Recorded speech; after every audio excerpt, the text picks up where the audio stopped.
Assalamualaikum warahmatullahi wabarakatuh. Halo sahabat-sahabat semuanya. Bertemu lagi bersama saya Amirhan di Amirhan Official YouTube channel. Baik, kita akan lanjutkan topik permasalahan kita terkait debat berbahasa Indonesia. Video sebelumnya saya telah menjelaskan tentang apa itu debat, khususnya debat berbahasa Indonesia. Namun pada edisi kali ini kita akan lebih menjelaskan masing-masing tim pro, tim kontra, dan juga masing-masing pembicara. Pembicara pertama, kedua, ketiga, hingga pembicara kesimpulan.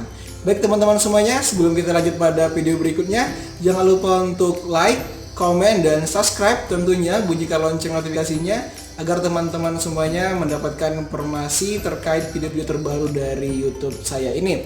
Teman-teman semuanya, jangan lupa untuk share ke teman-teman lainnya juga agar mendapatkan isi materi yang sama dan kita makin menambah pengetahuan. Halo teman-teman semuanya. Jadi untuk mengenai debat berbahasa Indonesia, kita terdiri dari dua tim. Seperti pada video sebelumnya, kita sudah jelaskan ada tim pro dan juga tim kontra. Kali ini kita akan bahas satu persatu. Tim pro, saya akan menjelaskan, itu pastinya terdiri dari 3 orang, bicara pertama, bicara kedua, dan ketiga.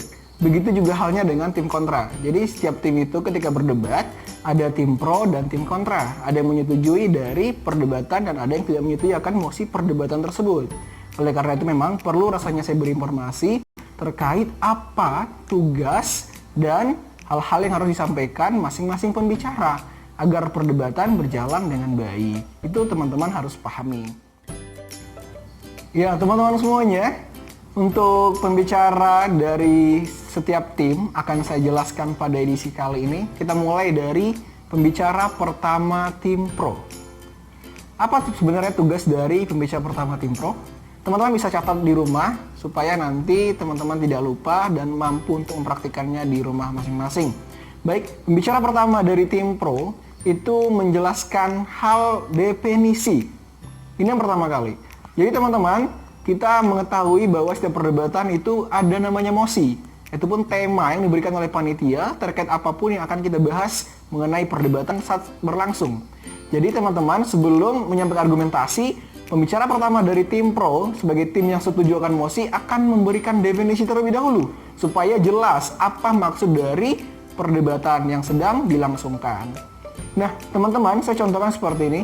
Mosinya adalah hukuman mati bagi koruptor, sama seperti mosi yang video sebelumnya, supaya teman-teman satu jalur ya, kita akan mudah memahaminya. Ketika kita bicara pertama, akan sampaikan definisi terkait apa sebenarnya hukuman mati bagi koruptor. Nah, kita bisa mendefinisikannya melalui undang-undang. Contohnya, mengenai tindak pidana korupsi. Nah, teman-teman bisa cari di undang-undang apa sebenarnya yang dimaksud dengan hukuman mati. Ya, lalu apakah boleh dihukum mati seorang pelaku korupsi? Nah, ini juga harus teman-teman pahami supaya teman-teman bisa mengerti maksud dan definisinya. Ini yang harus dipahami oleh bicara pertama untuk mengawali perdebatan. Karena banyak hal justru ketika bicara pertama salah menyampaikan definisi, maka dikhawatirkan teman-temannya pembicara kedua ketiga juga bisa menjadi salah. Karena apa, teman-teman? Karena opening statement atau pembukaan merupakan hal yang sangat krusial dalam proses perdebatan. Oleh karena itu saya sarankan ketika teman-teman mencoba untuk menjadi seorang bicara pertama, harus betul-betul orang yang fokus dan paham akan posisinya sebagai orang yang membuka perdebatan. Lalu setelah kita menyampaikan definisi, kita harus seperti apa? Nah, yang kedua yang akan dilakukan oleh bicara pertama adalah menyampaikan latar belakang. Latar belakang ataupun sejarah. Kenapa? Apa yang menyebabkan muncul mosi perdebatan kali ini? Mengenai hukuman mati bagi pelaku korupsi, apa sebenarnya yang mengakibatkan muncul di tengah-tengah masyarakat adanya keinginan untuk menghukum mati pelaku korupsi? Nah, oleh karena itu memang kita sebagai pembicara pertama menyampaikan latar belakangnya, kita angkat. Apakah sejarahnya kita lihat dari tahun berapa sebenarnya mulai tindak pidana korupsi di Indonesia, ataupun pelaku-pelaku korup yang ada di Indonesia, dan ini harus kita lihat. Lalu bandingkan nantinya dari tahun ke tahun ataupun dari masa ke masa, apakah tindak pidana korupsi adalah salah satu bentuk kejahatan yang semakin hari semakin meningkat atau semakin menurun. Nah, ini teman-teman harus pahami latar belakang. Ini teman-teman bisa pertama harus banyak-banyak membaca supaya memang bisa mengetahui apa yang dimaksudkan oleh mosi. Mohon dicatat. Jadi supaya jelas latar belakangnya. Kemudian, setelah kita menyampaikan definisi, kita menyampaikan latar belakang, kita juga akan menyampaikan yang namanya batasan masalah, ya, ataupun barometer dari perdebatan itu. Contohnya tadi hukuman mati bagi pelaku korupsi. Kalau kita jabarkan, apakah setiap orang itu yang melakukan korupsi harus dihukum mati? Oleh karena itu memang harus kita berikan batasan terlebih dahulu. Saya contohkan seperti ini. Ketika kita sedang melakukan perdebatan, kita bicara pertama, kita batasi masalahnya, contohnya gini. Hukuman mati bagi pelaku korupsi. Maka contohnya kita batasi untuk korupsi 100 miliar ke atas itu kita lakukan hukuman mati. Karena tapi untuk kejahatan korupsi 100 miliar ke bawah, kita lakukan hukuman pidana, penjara, kurungan maupun denda sebagai bentuk proses sanksi yang diberikan oleh negara dalam bentuk wujud kepastian hukum ataupun the rule of law, supaya jelas negara kita merupakan negara hukum sesuai dengan yang tertera di pasal 1 ayat 3 Undang-Undang Dasar 1945. Indonesia adalah negara hukum. Jadi merupakan payung hukumnya jelas, supaya jelas koridornya. Itu adalah batasan contohnya. Jadi teman-teman bisa, ataupun misalnya teman-teman bisa contohkan untuk ya pelaku-pelaku korupsi kelas kakap ya yang mengambil uang negara sekian triliun, itu juga bisa dibatasi. Tapi harus disampaikan bahwa yang di bawah takaran tersebut juga harus tetap diberikan pidana sebagai wujud mereka akan melakukan suatu kepastian hukum. Nah, teman-teman semuanya, itu baru pembicaraan pertama. Baru selesai di batasan. Kita lanjutkan pada proses penyampaian poin argumen. Saya sarankan memang pembicaraan pertama itu akan menyampaikan argumentasi satu ataupun dua saja. Karena dia sifatnya yang membuka. Lebih dikuatkan bagaimana definisi, latar belakang, maupun di batasan masalahnya. Lalu sampaikan poin argumen Anda.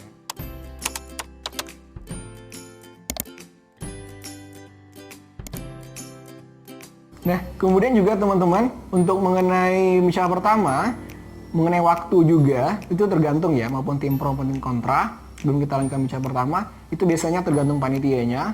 Apakah 3 menit, 5 menit, maupun 7 menit, itu tergantung ya. Maupun dari pemerintah, ataupun dari pihak kampus yang mengadakannya, itu sama saja. Itu tergantung dari kebijakan panitia dan juga hasil technical meeting ataupun hasil dari bagaimana kesepakatan antara panitia dan juga para peserta. Jadi ini mohon dicatat. Baik, kita lanjutkan. Saya sarankan untuk pembicaraan pertama, betul-betul menjelaskan poin-poin argumentasi yang betul-betul bisa membuka pola pikir dari lawan bahwa apa yang teman-teman sampaikan itu benar. Makanya memang setiap menyampaikan argumen, ya, teman-teman jangan lupa gunakan jurnal, gunakan undang-undang, gunakan buku, pendapat tokoh maupun instansi pemerintah maupun swasta yang kredibel seperti yang saya jelaskan pada video sebelumnya.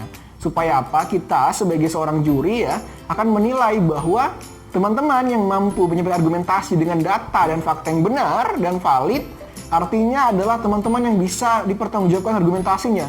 Karena saya katakan, kita bukan debat sembarang debat, kita bukan debat kusir, tapi kita debat ilmiah menggunakan data. Apalagi kita sebagai manusia berpendidikan, tidak cukup hanya logika.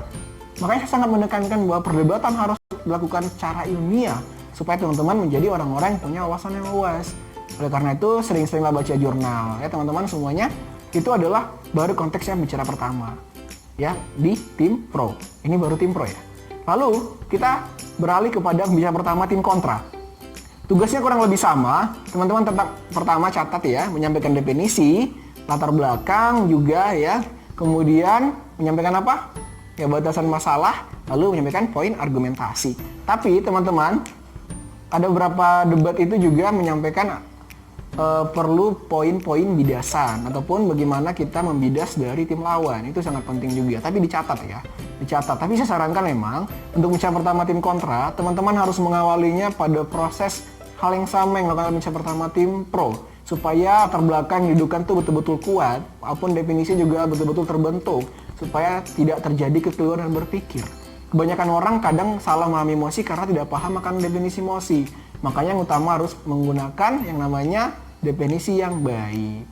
Ya, jadi sama rule-nya. Teman-teman, definisi, latar belakang, batasan masalah, lalu menyampaikan argumentasi. Sama dengan bicara pertama tim pro. Nah, lalu di sini kita akan menjelaskan pembicara kedua dari masing-masing tim, maupun tim pro maupun tim kontra.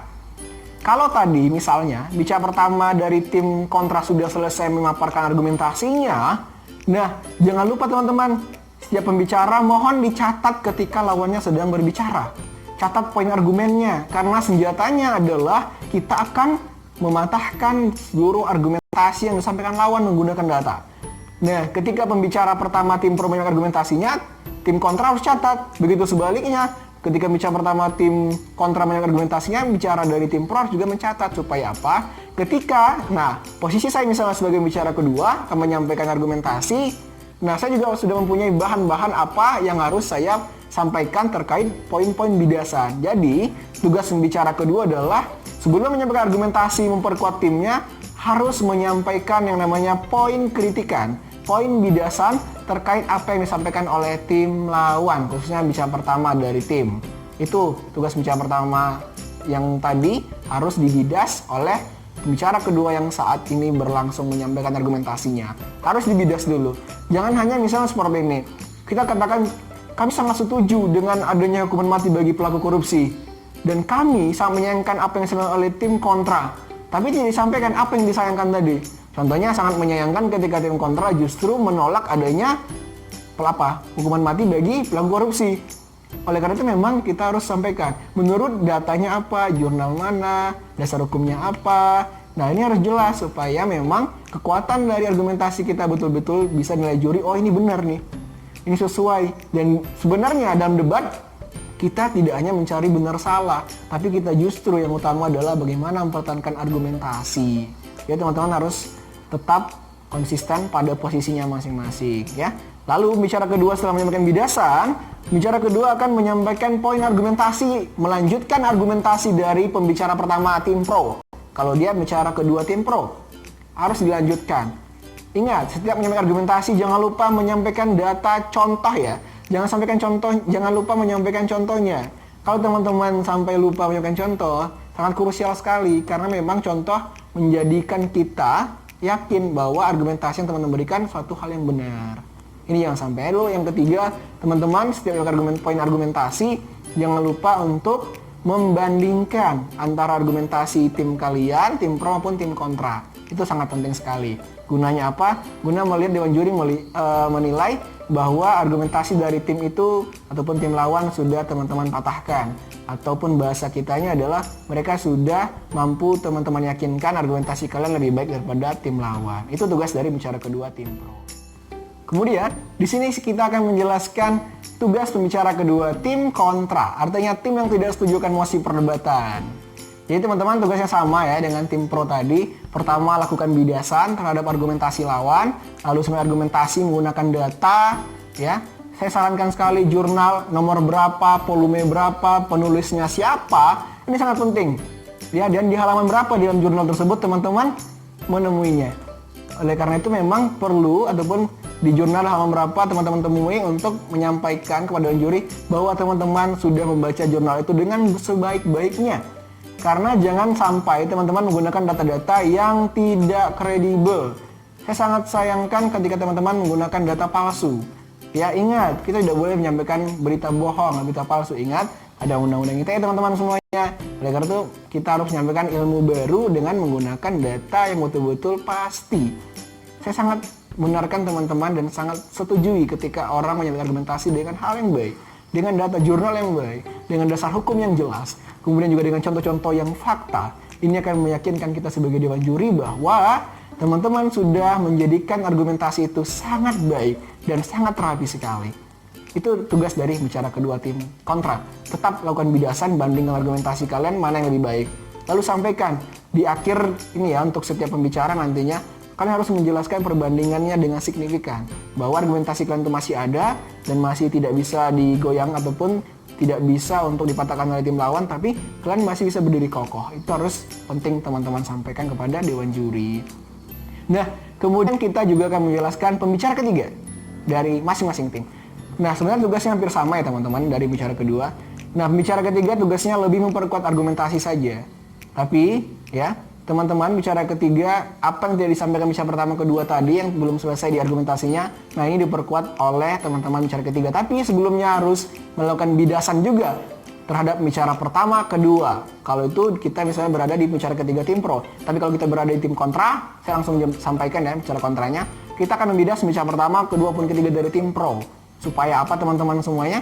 Supaya argumentasi yang disampaikan lawan itu kita semuanya babat ya. Artinya kita patahkan semuanya. Bahwa mereka tidak akan punya argumentasi lagi. Itulah konteks perdebatan. Bagaimana kita mampu untuk menyampaikan argumentasi yang lebih baik dari tim lawan. Dan kita mempertahankannya. Ketika tim lawan justru mengacak-acak argumentasi kita dengan data yang mereka punya, maka justru argumen kita akan lemah. Lalu kita perkuat dengan contoh dan data terbaru. Itu sangat penting sekali teman-teman semuanya. Saya sangat sarankan teman-teman semuanya banyak-banyak membaca guna menyampaikan suatu hal itu dengan mudah tanpa teks. Saya sarankan ya, berdebat itu jangan pakai teks, tapi catat poin-poinnya hanya sebagai pengingat supaya teman-teman bisa mampu lancar dalam hal berbicara. Semoga konten ini mampu menginspirasi teman-teman untuk menjadi seorang debaters yang baik, khususnya kalau debat berbahasa Indonesia. Kita akan martabatkan bahasa Indonesia. Nah, ini juga ajang bagi saya, bagi teman-teman untuk berbagi pengalaman supaya memang ilmu itu tidak melekat pada diri saya, karena dengan berbagi ilmu itu akan justru lebih baik dan orang-orang yang menerimanya mudah-mudahan teman-teman bisa menjadi debaters dan bisa menjadi orang yang berprestasi. Karena dengan prestasi semua impian bisa diraih teman-teman semuanya. Nah, kemudian teman-teman, saya akan menyampaikan terkait pembicara kesimpulan. Bicara kesimpulan dalam perdebatan itu biasanya dilakukan oleh pembicara pertama maupun kedua. Salah satu ya.